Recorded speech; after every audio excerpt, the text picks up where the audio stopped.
help me God. It's just 4 words, but for a lot of people, it's a sacred seal of a promise that could never be broken.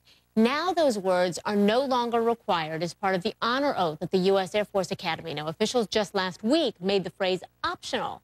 They were responding to a complaint that it violated the constitutional guarantee of religious freedom.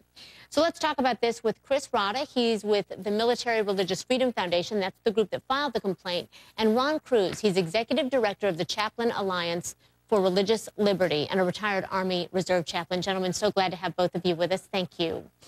Chris, I want to start with you real quick. The Air Force Academy made the phrase, "So help me God," optional, didn't eliminate it altogether.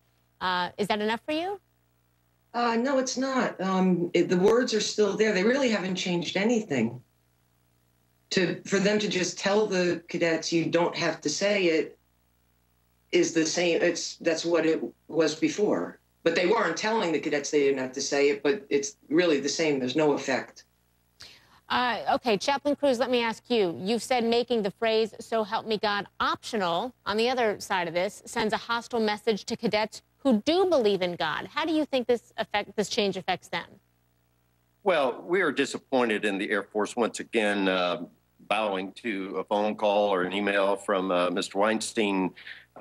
This has been a pattern of the Air Force. Every time Mr. Weinstein complains about something, they seem to just immediately yield to him. And this phrase, "So help me God," has been a part of military tradition for generations. And it's a part of the military oath to this day.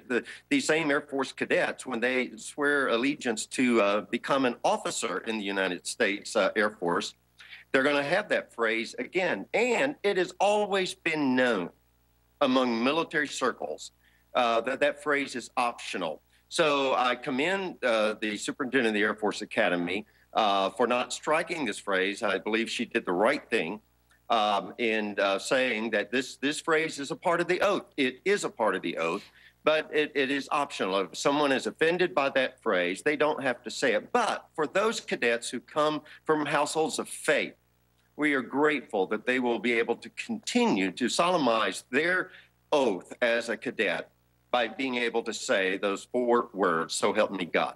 You know, Colonel Cruz is right in the sense that God is still very much a part of references to God, a huge part of our life here in the U.S. and in government. It's what the country was founded on. Initially, it's on our money. It's still in the Pledge of Allegiance.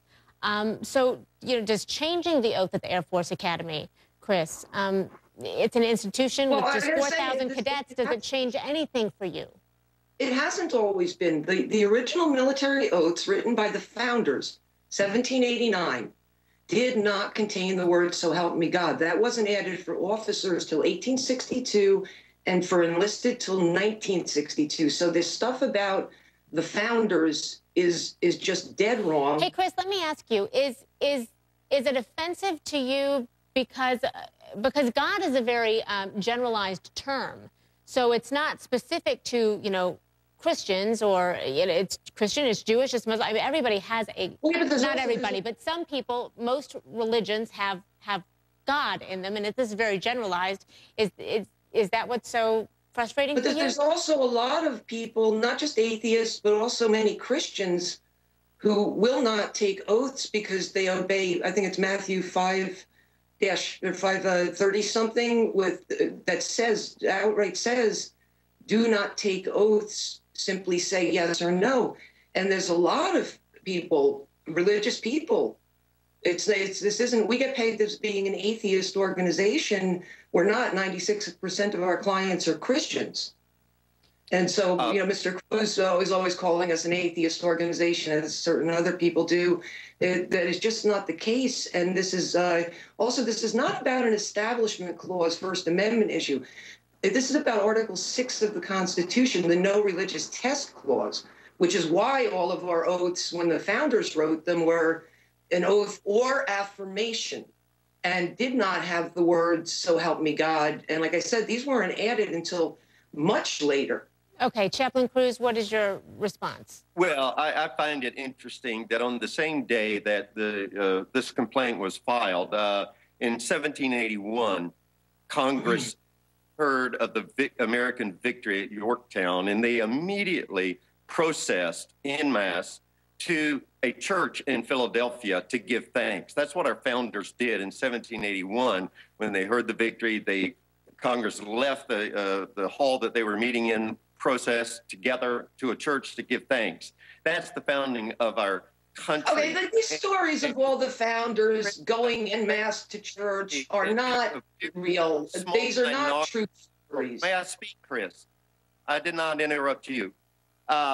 It's a very small minority of those who come from a faith tradition that find saying "So help me God" offensive. That's a very small minority. Rights do not depend on majority or minority in this country. Rights depend on the Constitution, and the Constitution says no religious test. Having to swear an oath to God for someone who finds that wrong according to their religious beliefs, or I'm because sorry. I'm so sorry we've run out of time. I know that this is a debate that we could talk for a long time about, but Ron Cruz and Chris Rodda, we appreciate both of you being here with us. Thank you. And we're going to be back right after the break.